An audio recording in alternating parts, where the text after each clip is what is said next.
In a forgotten corner of the Red Sea coast, beneath the relentless Sudanese sun, lies a crumbling relic of a once magnificent city, Suakin Island. Long ago, Suakin thrived as a vital trading port, a crossroads of cultures, languages, and treasures from distant lands.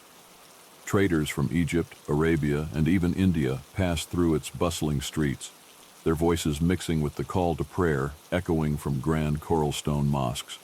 Intricate buildings, carved from coral reefs and carefully assembled by artisans, adorned the island like jewels, shimmering under the desert sun. The city's wealth and reputation were unmatched, drawing in explorers and rulers alike. But today, Suakin stands silent, its empty streets shrouded in mystery and a sinister air, with stories of curses, hauntings, and the restless spirits that lurk within its broken walls. The island's eerie reputation begins with an ancient tale, one that ties its haunting history to none other than King Solomon himself. Legend says that Solomon, blessed with knowledge and power over the supernatural, chose Suakin as a prison for rebellious spirits who dared to defy his will. His command over demons was well known, and those who resisted him faced grim fates. The people say that Solomon bound these demons within the coral stones of Suakin itself, sealing them into the walls of mosques, fortresses, and houses, condemning them to an eternity of labor. The city they built, once splendid, carries the scars of their eternal suffering, a sense that something dark and restless lurks just beneath the surface.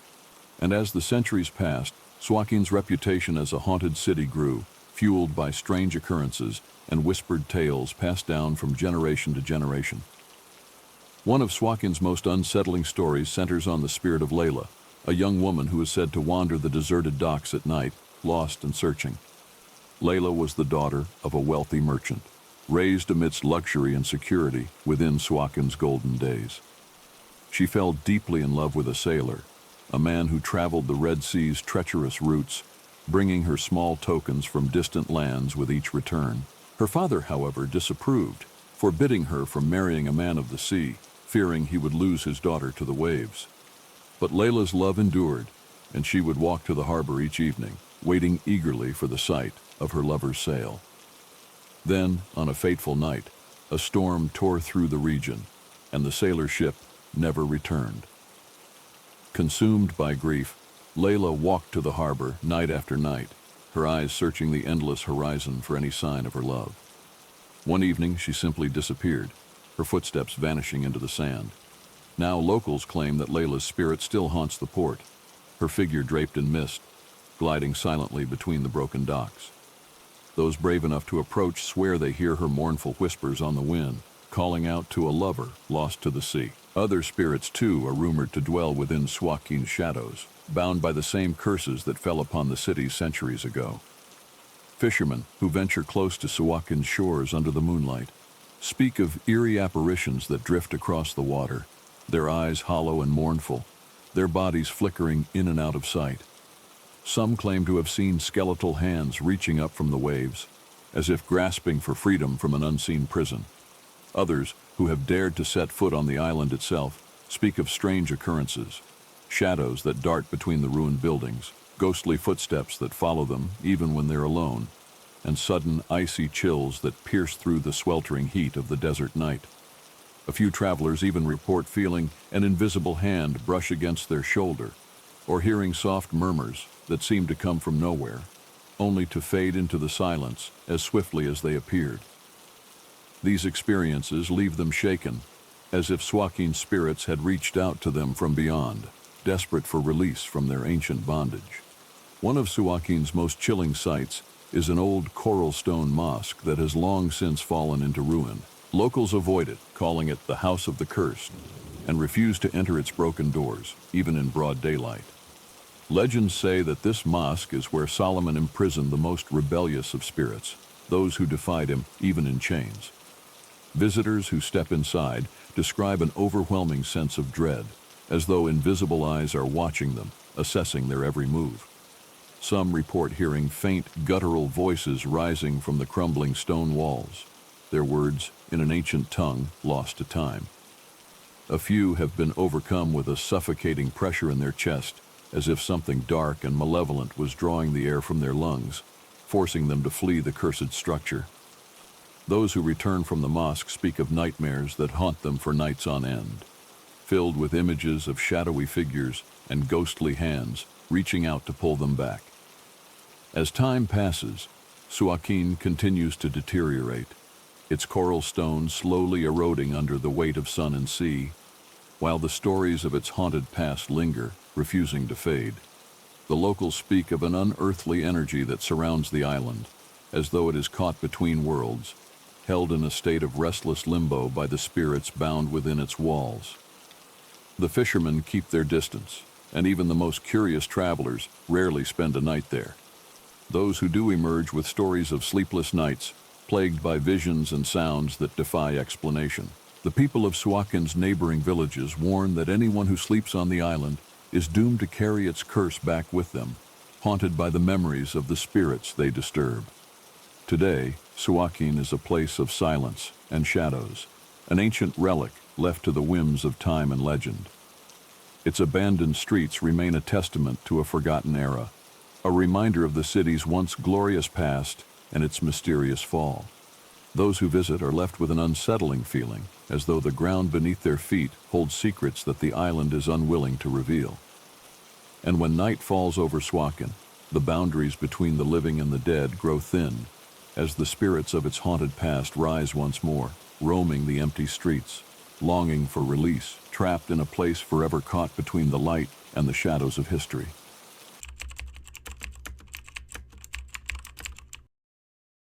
The Ghost Divers of Santa Monica. Beneath the waves off Santa Monica's sunny coastline lies a stretch of water known for its eerie tranquility, a place where shadows seem to stretch longer, where light filters down in wavering shafts and then disappears into the deep. In 2012, a small group of local scuba divers, seasoned by years of navigating the currents, reported a series of unsettling sightings that would grip the diving community and ignite rumors of supernatural mysteries. It began on a quiet morning, with a low fog settling over the beach, when two divers surfaced, their faces pale, eyes wide with fear, muttering about a diver with a pink tank who seemed to appear out of nowhere, only to vanish before their eyes. The diver with the pink tank quickly became the stuff of local legend, spreading through Santa Monica's diving community with a chilling consistency. Many dismissed the sightings as tricks of the light or nitrogen narcosis, but as the encounters continued, skepticism faded into genuine fear. Several more divers claimed to see this mysterious figure, often in the murky depths around the sunken remains of an old ship where visibility was low and the silence felt thick and heavy. The figure was described as a lone diver, dressed in a faded wetsuit, with an unmistakable pink tank that glimmered in the underwater gloom. No matter how experienced the diver or how close they approached, the figure would turn, as if sensing their presence, and then vanish in an instant, leaving nothing but bubbles drifting up toward the surface. One particularly disturbing account came from a diver named Leo, who had been exploring the wreckage of a World War II aeroplane that lay scattered across the ocean floor. It was late afternoon, and the light had begun to wane, casting long shadows over the wreck.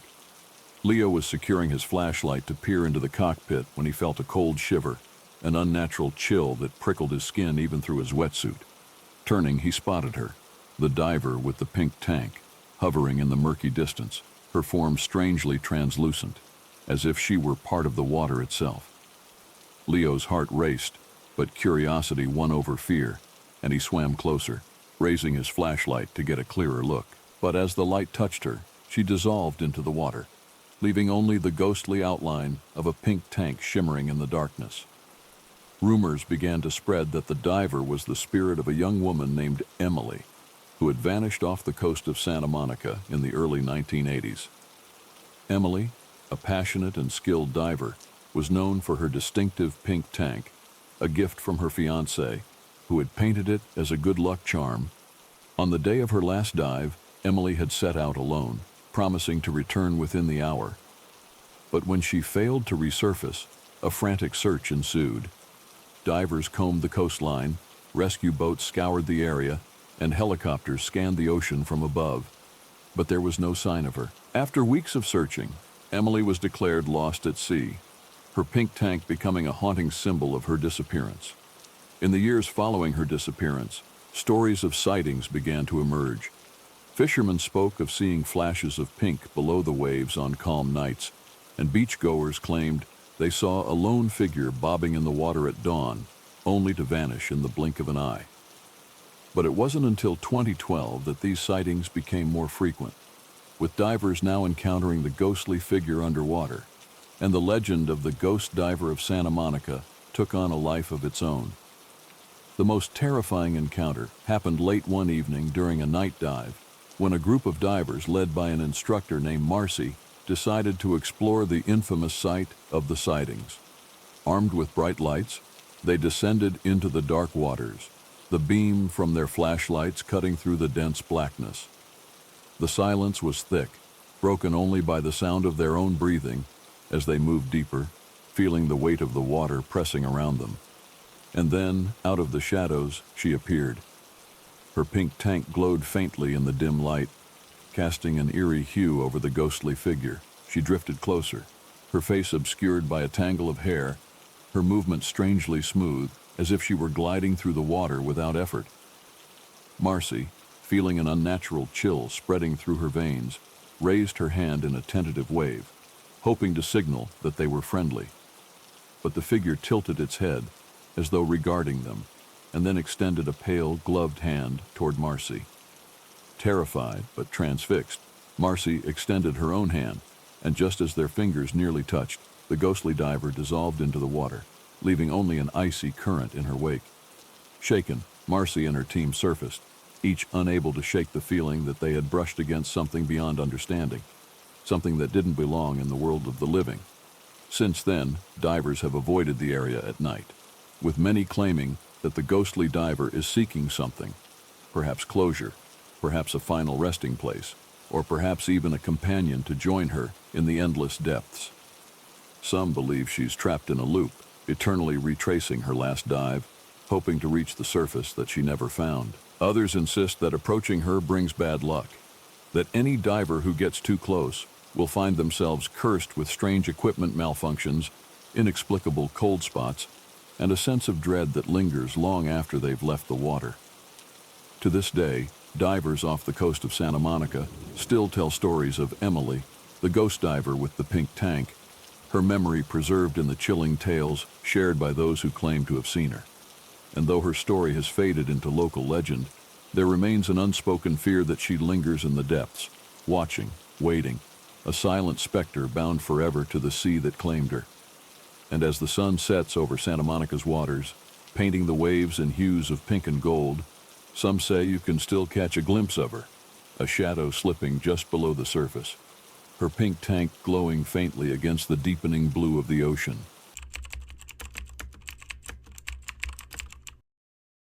The phantom whales of the Pacific Ocean. In the vast, dark stretches of the Pacific Ocean, where the water is deep and mysteries are endless, sailors have passed down a haunting tale, whispered in hushed tones, across ship decks and coastal bars. This is the legend of the phantom whales, creatures that appear in the dead of night, surrounded by an eerie silence and an otherworldly aura. These strange encounters are not merely the sighting of whales, but something far more unsettling, something that reaches into the unknown. Sailors speak of haunting songs rising from the depths, of dark silhouettes slipping through the water in the moonlight, and of an inexplicable sense of dread that settles upon anyone who dares cross their path. It is said that the first accounts of the phantom whales date back to the early 1800s, when whaling ships ventured further into the Pacific's uncharted waters. Whalers would recount hearing strange, mournful songs that seemed to come from all directions at once, echoing across the water and through the wooden hulls of their ships. The sounds, unlike the usual calls of whales, were softer, more melodic, with an undertone of sorrow that chilled even the most hardened seamen. On foggy nights, captains reported seeing massive, ghostly forms breaching just beyond the ship's lights, vanishing as quickly as they appeared, leaving behind only a ripple on the water and an icy silence that made the hairs on their necks stand up. Some believed these whales were the souls of the animals lost to the whalers' harpoons, returned to haunt those who had taken their kin.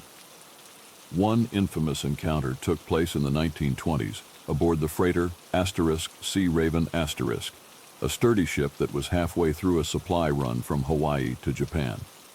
The journey had been uneventful, but on the sixth night, as they ventured into a particularly isolated part of the ocean, the crew began hearing an unusual sound, a low, haunting melody that seemed to come from the water itself. The song was unlike anything they had ever heard before, a mixture of deep, sorrowful tones that resonated through the metal hull, causing a few of the crew to shiver despite the warmth of the night. As the night wore on, the sounds grew louder, and a strange mist began to rise from the water, blanketing the ship in a dense, ghostly fog. Then, out of the mist, they saw it, a massive whale, larger than any they had ever encountered, its skin a pale, ghostly gray, gliding silently alongside the ship. Unlike typical whales, which move with grace, this creature's movements were sluggish, as though it were pushing against an unseen weight. Its eyes were closed and its mouth hung open, releasing no sound as it moved. It seemed unaware of the ship, drifting alongside it like a specter in the night. The crew stood frozen, transfixed by the creature's sheer size and the unsettling calm that surrounded it. As they watched, another whale appeared, then another, all with the same ghostly gray skin and eerie, silent presence. They surrounded the Sea Raven Asterisk, forming a silent, watchful procession that glided with it through the water. The captain ordered the engines to slow, hoping to put some distance between the ship and these strange creatures. But as soon as the engine stopped, the phantom whales halted as well. It was then that the crew realized they were truly surrounded. The whales had positioned themselves in a perfect circle around the ship. No one dared move. Even the ocean seemed to hold its breath. And then, just as suddenly as they had appeared, the whales began to emit a low, haunting sound, a mournful wail that resonated through the air, filling the night with an almost unbearable sadness. The crew covered their ears, the sound piercing through to their very bones, filling them with a fear they couldn't understand. Then, one by one, the whales began to dive, disappearing into the depths, leaving only faint ripples behind. But as they vanished, the eerie song remained, fading gradually into the night. When the last note finally faded, the fog lifted, and the ocean returned to its usual dark calm. The crew stood in silence, shaken and unable to speak, each man feeling as though he had been marked by something beyond human understanding. The next morning, they found strange markings on the side of the ship, long, thin grooves that looked almost like claw marks. To this day, no one knows how they got there, but sailors who have heard of the Sea Raven's tale avoid those waters, fearing they might encounter the same spectral procession. Stories like these have continued over the years, with other sailors reporting encounters with the mysterious phantom whales. In some cases, they appear alone, a solitary pale figure that breaches once before disappearing into the depths. In other accounts, they are seen in pods, gliding in complete silence, their eyes closed, as if they're navigating by some sense unknown to living creatures. One crew member, whose fishing vessel encountered the creatures off the coast of Alaska, recounted the sense of pure dread that overwhelmed him. He described the whales as ghosts of the sea, moving as though in a trance, with long scars that crisscrossed their bodies, as if they had been wounded in a past life. To this day, no scientific explanation exists for these sightings. Marine biologists have attempted to study the phenomenon, but no evidence of such whales has ever been recorded. The sounds, however, have been captured on rare occasions. Known as the lost song, these recordings have been analyzed by experts who describe the song as similar to a whale's call, but with a lower haunting tone that defies classification. Scientists have no explanation, and each attempt to study the sounds only brings more questions. Some speculate the song is an echo of whale pods lost to the depths. Others claim it is a natural phenomenon, misunderstood by those who encounter it. But among sailors, there is only one answer. These are the souls of whales whose lives were taken unjustly, creatures forever lost to the ocean, but bound to haunt its darkest depths. Today, the legend of the phantom whales lives on, a warning passed from sailor to sailor, a reminder that some mysteries are best left undisturbed. Those who have heard the song speak of sleepless nights and dreams filled with shadowy figures gliding through the water. And when the moon is full and the ocean is calm, some claim you can still hear it, the haunting melody drifting across the waves, calling out in a language lost to time, a sound that fills the heart with an inexplicable sorrow and a fear that lingers long after the song fades into the endless darkness of the Pacific.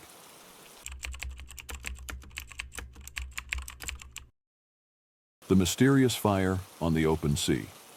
In the heart of the open ocean, far from any coastline or human settlement, sailors have long whispered about a phenomenon that defies logic, a sight that chills even the bravest mariners to the bone, the mysterious fire on the open sea. For centuries, crew members have recounted tales of drifting through quiet, empty waters, only to find themselves in the unsettling glow of flames that dance upon the waves, casting an eerie light across the endless horizon. The fires, as vast as they are unexplained, appear without warning, igniting the dark ocean with an orange glow that reaches up to the sky, yet leaving no trace of origin or cause. One of the most infamous encounters happened in the summer of 1963, when the cargo vessel Ocean Star was making a routine voyage through the Pacific. It was just after midnight, and the waters were calm, the night sky so clear that the Milky Way seemed to spill across the heavens. The crew was beginning to settle into the quiet rhythm of the late shift when, without warning, an ominous orange glow appeared on the horizon. At first, they thought it might be another ship in distress or a distant volcanic eruption, but as they drew closer, their dread grew. The glow became brighter, spreading across the water like a massive inferno, flickering in unnatural patterns, as if the ocean itself was alight. Captain Arthur Madsen, a seasoned sailor who had navigated these waters for decades, ordered the engines to slow, steering the Ocean Star cautiously toward the edge of the flames. As they neared, the crew could see it was not oil or debris burning, nor were there signs of a wreck or any source of fuel to sustain such a fire. The flames danced atop the water, licking the night air, but the surface remained eerily undisturbed, without a ripple or a sign of smoke. The fire seemed to hover, casting ghostly reflections across the still ocean, the flames illuminating nothing but themselves, as though they existed in a realm between reality and nightmare. The air around the vessel grew thick and strangely warm, and an uncomfortable silence settled over the crew. As the flames loomed closer, several sailors reported feeling an inexplicable dread, an instinctual urge to turn back. They claimed the fire emitted an unnatural hum, a low droning sound that seemed to resonate from beneath the waves, vibrating through the hull of the ship and sending chills up their spines. Captain Madsen, driven by both duty and curiosity, pushed forward, but as they crossed the boundary of the glow, the hum grew louder, almost deafening, and a sudden cold gust swept across the deck, extinguishing every lantern and plunging the ship into complete darkness. Panic surged among the crew as they struggled to relight their lamps, but each attempt was met with failure. The flames simply refused to catch. And then, in the dim glow of the mysterious fire, they saw it. Ghostly figures flickering within the flames, indistinct shapes moving rhythmically, almost like dancers in a trance. Some appeared to be human, while others seemed too twisted and contorted to belong to any living creature. The figures moved with an unnatural grace, their forms shimmering as if caught between life and death, shadows within the fire, staring out at the ship with hollow eyes. In terror, one of the sailors dropped to his knees, muttering a desperate prayer, and others followed suit, clinging to each other as the ship drifted closer to the center of the inferno. The fire seemed to pulse, as if responding to their fear, and the temperature around them fluctuated wildly, swinging from a bone-chilling cold to an unbearable heat. Captain Madsen, sensing that something far beyond human understanding was at play, ordered his crew to retreat, but the Ocean Star seemed trapped, as if held by an unseen force. For what felt like hours, they remained caught within the fire's reach, unable to move, the flames licking at the water around them without ever burning. Just when hope was beginning to fade, a sudden tremor shook the ocean, and the flames vanished in an instant, leaving only darkness and silence in their wake. The crew stood in stunned disbelief, their skin prickling with the memory of the fire's heat, their minds struggling to comprehend the horror they had just witnessed. There was no sign of the inferno, no smoldering remnants, not even the faintest smell of smoke. It was as if the fire had never existed, a phantom blaze that left nothing behind but fear. For days after the encounter, the crew struggled to shake the feeling that something had followed them back, an unseen presence lurking in the corners of their minds. Some sailors reported hearing faint whispers at night, a soft crackling sound that resembled distant flames, and a few even swore they saw flickers of orange light dancing at the edge of their vision. When they finally reached port, Captain Madsen and his crew recounted their story to skeptical authorities, who dismissed it as a trick of the mind, perhaps an illusion caused by phosphorescent algae or a fevered hallucination brought on by the sea. But those who have sailed the vast, lonely stretches of the Pacific know better. Other ships have reported similar experiences, encounters with inexplicable fires that rise from the depths without warning, appearing for a night, or sometimes only an hour, before vanishing into thin air. Some believe the fires are the remnants of lost ships, cursed vessels that met a violent end at sea and now linger as spectral flames, trapped between worlds. Others insist they are warnings from the ocean itself, signals of some deep and ancient power that slumbers beneath the waves, a force that awakens only in moments of profound darkness. To this day, sailors crossing the Pacific keep watch for the ghostly fires, steering clear of any unusual glow on the horizon, fearing they might stumble upon one of these infernal apparitions. And when night falls on the open sea, casting its inky shadows across the water, some swear they can still see the faintest flicker of orange light, a reminder that there are things in the ocean that defy explanation, mysteries that burn as fiercely as they haunt, a silent warning to those who dare venture too far from the safety of the shore.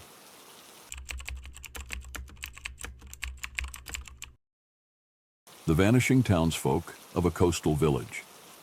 On the rocky coastlines of the North Sea, there lies a village that does not appear on any map, a small, secluded place known only by those who have stumbled upon it by accident, and often by misfortune. Rumors of the village are whispered in nearby towns, tales of strange encounters and unsettling experiences that haunt those who have dared to visit. Travelers speak of a place where the sea mist rolls thick and heavy, blanketing the streets in an eerie silence, and where the residents behave in ways that defy explanation, shunning strangers with a quiet intensity that sends a chill down the spine. One cold autumn evening, a man named Daniel, an avid traveler with a penchant for finding hidden places, found himself driving along the coastal road, searching for a place to stay as darkness settled over the land. He had heard whispers of an old fishing village hidden along the cliffs, a place of crumbling houses and winding cobblestone paths. As he rounded a bend, his headlights illuminated a crooked sign pointing toward a narrow road that led down toward the sea. The village was tucked away in a cove, its small cluster of houses lit by dim lanterns that flickered in the growing mist, casting long shadows that stretched across the road. When Daniel entered the village, he was struck by the silence. There were no voices, no sounds of laughter or music, only the soft lapping of waves against the shore and the faint creak of weathered wood as the wind rustled through the shutters. As he walked down the main street, he noticed that the few figures he could see outside were hurrying into their homes, glancing at him with wary eyes before closing their doors firmly behind them. Windows that had been opened just moments before were now tightly shut, curtains drawn hastily as he passed. The narrow alleyways seemed to close in on him, and a creeping sense of unease settled over him, an instinctual feeling that he was being watched. As he ventured further into the village, he noticed an elderly woman sweeping her porch. When she saw him approaching, she froze, her eyes widening in horror before she quickly turned and slipped inside, slamming the door behind her. Confused, Daniel called out, hoping to find someone who could offer him a place to stay for the night. But his voice echoed unanswered down the empty streets. Every door was shut, every window closed, and an oppressive silence enveloped the village, as if it were holding its breath, waiting. Shadows seemed to shift in the corners of his vision, darting behind buildings and around corners, vanishing before he could focus on them. Finally, Daniel came upon a small inn at the edge of the village, its sign creaking softly in the wind. The door was slightly ajar, and a dim light glowed from within, casting a warm but faintly foreboding light onto the cobblestones. Relieved to find a semblance of life, he pushed the door open and stepped inside. An old man stood behind the counter, his face lined with deep, weathered wrinkles, his eyes clouded but sharp. The man watched him closely, a look of sorrow in his gaze as he nodded a greeting. "You're passing through, I take it?" he asked, his voice barely above a whisper. Daniel nodded, explaining his intention to stay the night, but the old man's face grew grim. "I would advise against staying long," the innkeeper said, his tone laced with an urgency that made Daniel's stomach churn. "The townsfolk, they don't take well to strangers. Best be on your way come morning." As he handed over a tarnished key, the old man's hand trembled slightly, his gaze flickering to the door as though he feared someone might overhear. "Lock your door tonight, and no matter what you hear, don't look outside," he added, his voice so low it was almost inaudible. That night, as Daniel settled into his room, the weight of the innkeeper's warning hung heavy in his mind. The silence of the village was almost suffocating, and he could hear faint sounds echoing through the walls, soft whispers, hurried footsteps, and once, a strange scraping noise that seemed to move along the length of the building. He tried to shake off his nerves, telling himself it was just an old village with superstitious people. But as the clock struck midnight, he heard something that sent a chill down his spine, the sound of soft, rhythmic knocking on his door, slow and deliberate. Frozen with fear, Daniel recalled the innkeeper's warning and remained silent, holding his breath as the knocking grew louder. Then, as suddenly as it had started, it stopped, leaving an eerie silence in its wake. He could hear faint footsteps retreating down the hall, followed by a soft murmur of voices outside his window. Against his better judgment, Daniel moved to the window, careful not to make a sound, and peered through a gap in the curtains. What he saw made his blood run cold. In the dim light, he could see a gathering of the townsfolk, standing motionless in the street below, their faces obscured by the shadows. They were staring up at the inn, their heads tilted at an unnatural angle, their eyes fixed on his window with a hollow, vacant gaze. Their faces were pale, almost gray, as though they hadn't seen sunlight in years, and their mouths moved in unison, whispering something he couldn't quite make out. Then, as if sensing his gaze, every head turned slowly, their eyes locking onto his with an intensity that made him stumble back from the window, his heart pounding in his chest. For hours he sat in the dark, too afraid to move, listening as the strange whispers and faint footsteps continued outside. When dawn finally broke, he gathered his belongings, his hands shaking as he unlocked the door and made his way downstairs. The innkeeper was waiting for him, his expression grim but unsurprised. Without a word, he handed Daniel a small, worn map, showing him the quickest way back to the main road. "Don't look back," he muttered, his eyes avoiding Daniel's.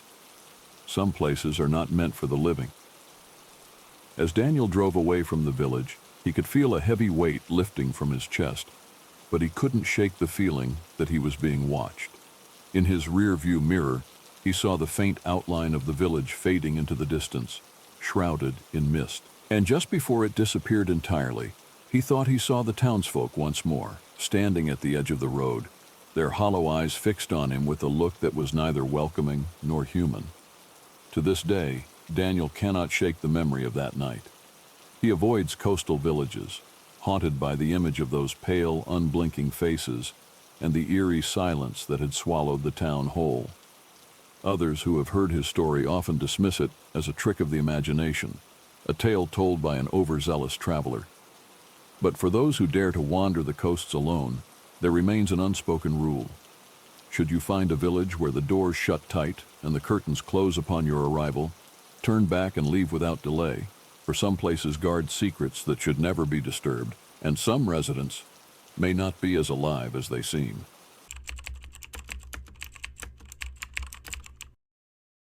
The abandoned island of Poveglia. Off the coast of Venice, shrouded in a perpetual mist, lies a forsaken place that even the bravest avoid, Poveglia Island. Known as one of the most haunted places in the world, this small island's tragic past has rendered it a cursed and unholy place. Its dark history began during the height of the bubonic plague, when Venice's officials turned the island into a quarantine station, sending thousands of infected citizens there to die. Poveglia became a mass grave, its soil thick with the ashes and bones of plague victims. But the nightmare didn't end there. Centuries later, the island would become a mental asylum, a place of suffering and despair where unspeakable horrors unfolded. Today, abandoned and overgrown, Poveglia stands as a grim testament to the agony that haunts its grounds. In the early 1900s, the island's asylum was overseen by a doctor whose twisted experiments on the mentally ill left a legacy of terror.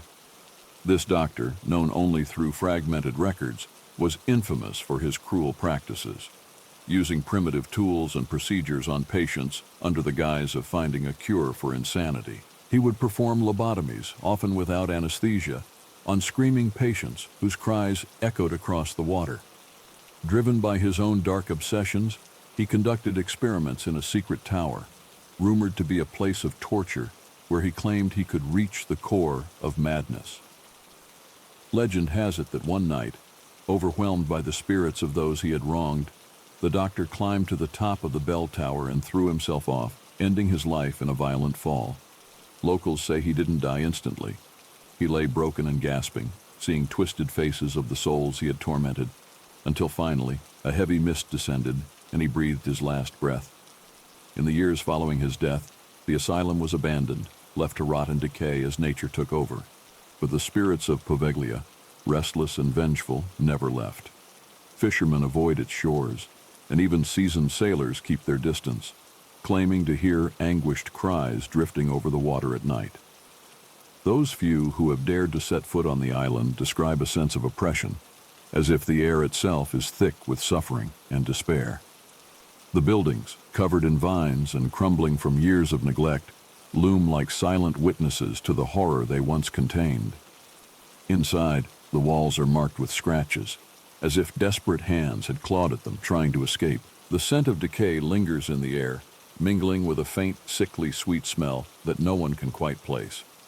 One of the most disturbing encounters happened in the 1990s, when a group of paranormal investigators from Venice decided to spend a night on Poveglia, hoping to document the island's infamous hauntings. They arrived in the late afternoon, their boat cutting through the still waters as they neared the island. A thick fog rolled in, wrapping around them like a shroud as they stepped onto the island's desolate shores. Immediately, the group felt an unnatural chill, a sense that they were not alone. The silence was suffocating, broken only by the faint whisper of wind rustling through the dead trees. As they set up their equipment, one of the investigators, a young man named Marco, felt a sharp pain in his head, a searing pressure that made his vision blur. He staggered, hearing a faint, frantic whisper in his ear, a voice pleading for help in Italian. Ignoring the warning signs, the group pressed forward, exploring the abandoned asylum. As night fell, they entered the main building, their flashlights casting eerie shadows across the walls. The air was heavy, damp, and filled with a sense of dread that seemed to deepen with each step. In the distance, they heard what sounded like footsteps echoing down the empty corridors. The footsteps grew louder, approaching them, but no one appeared. Panicked, they moved down the hall, only to find themselves standing before the entrance to the bell tower where the doctor had met his grisly end. The door creaked open on its own, and an icy gust swept past them, carrying with it the faint smell of rot and decay. Inside the tower, the temperature plummeted, and Marco began to feel a sharp, stabbing pain in his chest. He dropped to his knees, gasping, as visions flashed before his eyes. Images of wide-eyed patients writhing in agony, strapped to tables, their faces twisted in silent screams. His teammates rushed to his side, trying to pull him up, but he stared ahead, transfixed, as a figure appeared at the top of the stairs. A shadowy man in a long coat, his face obscured, but his eyes gleaming with a malevolent light. The figure began to descend slowly, each step echoing ominously, his presence filling the room with a palpable sense of terror. As he drew closer, they could hear faint whispers around them, overlapping voices of men and women pleading, crying out for mercy, cursing the doctor with words that echoed through the stone walls. Suddenly, Marco snapped back to reality, breaking into a frantic run as his companions followed, their footsteps pounding as they fled the tower. but the horrors of Poveglia followed them. As they ran through the asylum's darkened hallways, they could hear laughter, low, mocking, and filled with malice. Doors slammed shut behind them, trapping them momentarily before they managed to wrench them open. In one corridor, they saw shadowy figures standing in the corners, their eyes hollow, their hands reaching out as though trying to pull them back into the darkness. By the time they reached the shore, their hearts were racing, their breaths coming in panicked gasps. As they boarded their boat, they glanced back at the island, and in the dim light, they could see figures standing along the shore, watching them with unblinking eyes. The investigators left Poveglia that night, but the island's curse followed them long after. Marco fell ill shortly after, plagued by nightmares of dark hallways and shadowy figures, and he would often wake up screaming, convinced that something was in the room with him. Other members of the group reported hearing strange whispers in their homes, voices that seemed to drift in from the shadows, and some claimed to see shadowy shapes lurking just beyond their line of sight. Each one became haunted by the memories of that night, unable to escape the feeling that they had brought something back with them from Poveglia. Today, Poveglia remains uninhabited, a place where the living dare not go. Boats pass by at a distance, their occupants casting wary glances at the island's twisted trees and crumbling ruins, whispering prayers for protection. The Italian government has declared Poveglia off-limits, warning of the island's structural instability, but locals know the truth. It is not the buildings that are dangerous, but the spirits that linger within them. Poveglia's haunted grounds hold the tormented souls of plague victims, the tortured patients of the asylum, and the twisted spirit of the doctor who took pleasure in their suffering. And when night falls over the Venetian lagoon, shrouding the waters in darkness, it is said that you can still see lights flickering in the bell tower and hear the faint, anguished cries of those who will never leave Poveglia, their spirits bound to the island for eternity, waiting in the shadows for anyone who dares to disturb their restless slumber.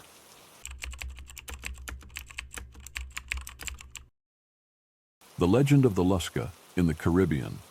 In the crystal clear waters of the Caribbean, where coral reefs shimmer beneath the sun and waves gently lap against the shore, there lurks a creature known only through whispered tales and frightened glances cast overboard, the Lusca. This monstrous being, feared by generations of island fishermen, is said to dwell in the labyrinthine underwater caves that dot the Caribbean Sea. It is described as an unholy hybrid of shark and octopus, an enormous creature with the strength to pull ships below and the intelligence to stalk its prey, biding its time until the moment is right. The locals claim it is responsible for countless disappearances over the years, boats vanishing without a trace, divers never resurfacing, and strange whirlpools that appear suddenly, dragging everything into the depths. One of the most chilling encounters with the Lusca occurred in the early 1980s near the Blue Hole, a vast underwater sinkhole off the coast of the Bahamas. A team of experienced divers, eager to explore the Blue Hole's dark depths, set out one morning, their spirits high as they descended into the tranquil blue. The dive went smoothly at first as they explored the breathtaking caverns, marveling at the coral formations and the eerie beauty of the underwater caves. But as they ventured deeper, an unnatural silence fell and the water grew colder. One of the divers, Jake, glanced down and noticed something unsettling. A shadow shifting in the dark waters below, massive and slow-moving, like a shadow cast by something impossibly large lurking in the depths. Before he could react, a powerful current surged around him, pulling him downward. His dive partners saw the panic in Jake's eyes as he struggled against the pull, his arms flailing as he was dragged further into the darkness. They tried to reach him, but an unseen force seemed to push them back, as if the very water itself was alive, closing in around them like a predator. And then they saw it, tentacles, thick and sinewy, emerging from the darkness, their suction cups the size of dinner plates, reaching for Jake with terrifying precision. The creature's body came into view, a monstrous form blending shark and octopus features, its eyes gleaming with a malevolent intelligence as it wrapped its tentacles around him. The other divers froze in horror as they watched Jake disappear into the creature's grip, his screams muffled by the water, his body struggling briefly before going limp. And then, as suddenly as it had appeared, the creature withdrew, retreating back into the depths with its prey, leaving only a cloud of disturbed silt and the eerie silence of the blue hole. The surviving divers surfaced in a state of shock, their minds reeling with the horror of what they had just witnessed. When they returned to shore, they told their story, but few believed them. The authorities conducted a search, but no trace of Jake was ever found, and the official report listed his disappearance as a tragic diving accident. Yet, those who knew the tales of the Luska understood the truth. Jake had been claimed by the creature of the deep, a fate that had befallen many before him. The locals avoid the blue hole now, casting uneasy glances at its tranquil surface as they recount tales of strange whirlpools that appear without warning. Some say the Luska uses these whirlpools to drag unsuspecting swimmers and small boats into its cave layers, where they are never seen again. Stories spread of fishermen who witnessed entire boats vanish beneath the waves, sucked down by an unseen force, only to resurface days later, their hulls splintered, their decks eerily empty, as if the crew had simply vanished. Others claim to have seen the creature's tentacles reaching up from the depths, slipping quietly back into the water, as if retreating from the gaze of the living.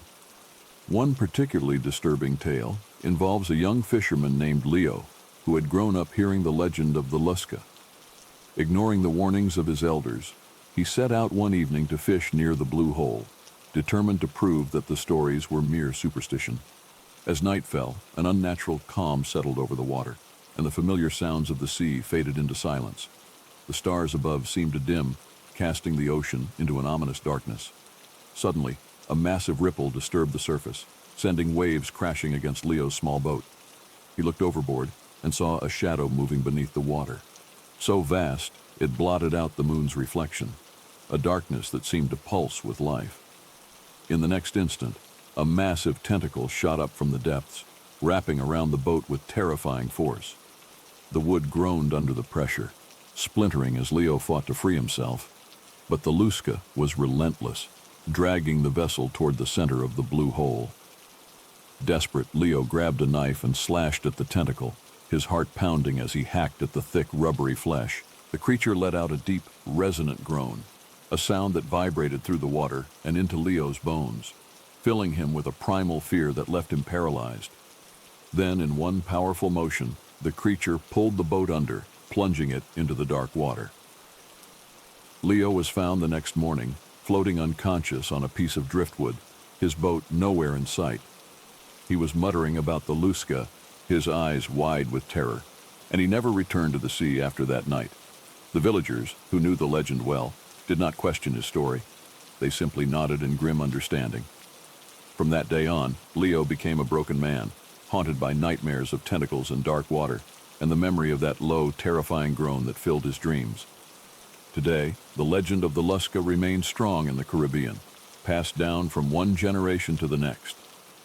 Divers and thrill seekers are warned to avoid the blue hole, especially at dusk when the creature is said to hunt. Fishermen tell tales of strange shadows passing beneath their boats, of currents that come from nowhere, of an immense presence lurking just out of sight. Some even leave small offerings at the edge of the blue hole, fish, trinkets, anything to appease the creature they believe watches from below, waiting for its next victim. And when night falls on the Caribbean, casting the ocean in a shroud of darkness, those who live near the blue hole listen for the faint sounds of splashing, for the low groan that rises from the depths, and for the sight of tentacles slipping back into the water. They know the Luska is real, a creature born from the dark, hidden corners of the earth, a force beyond human understanding that guards its watery domain with ruthless hunger. And they know that anyone who dares to venture too close risks joining the ranks of those lost to the legend, another soul claimed by the Luska, the monstrous guardian of the deep. Thank you for watching. Please like, share, and subscribe.